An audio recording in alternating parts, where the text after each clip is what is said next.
दोस्तों, इस दुनिया में सूरज भी एक बार मगरिब से तुलू हुआ है, और वो भी हुजूर सल्लल्लाहु अलैहि वसल्लम के जमाने में। चिनाचे हजरत बीबी अस्मा बिनती अमीस रदियल्लाहु ताला अन्हा का बयान है कि खैबर के करीब मंजिल सहबा में हुजूर सल्लल्लाहु अलैहि वसल्लम नमाज असर पढ़कर हजरत अली रदियल्लाहु ताला अन्हु की गोद में अपना सर अक़दस रखकर सो गए और आप पर वही नाजिल होने लगी। हजरत अली रदियल्लाहु ताला अन्हु ने अभी तक नमाज असर अदा न की थी। इधर सूरज को देखा तो गुरूब होने वाला था। हजरत अली रदियल्लाहु ताला अन्हु सोचने लगे कि इधर रसूल खुदा आराम फरमा है और उधर नमाज खुदा का वक्त हो रहा है। रसूल खुदा की इस्तराहत का ख्याल रखूं तो नमाज जाती है, और नमाज का ख्याल रखूं तो रसूल खुदा की इस्तराहत में खलल वाक़े होता है। करूं तो क्या करूं?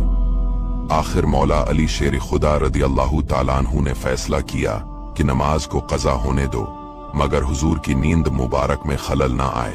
चिनाचे सूरज डूब गया और असर का वक्त जाता रहा।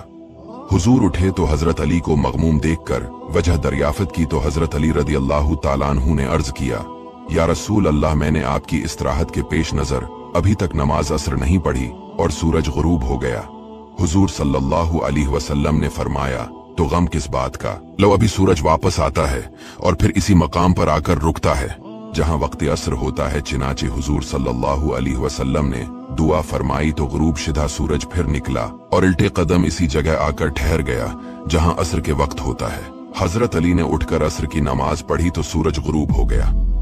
हजरत बीबी अस्मा बिनती अमीस कहती हैं कि मैंने अपनी आंखों से देखा कि डूबा हुआ सूरज पलट आया और पहाड़ों की चोटियों पर और जमीन के ऊपर हर तरफ धूप फैल गई।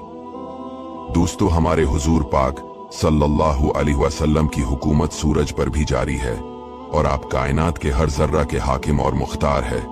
आप जैसा न कोई हुआ न होगा, न हो सकता है। दोस्तों, वीडियो को शेयर जरूर कीजिएगा।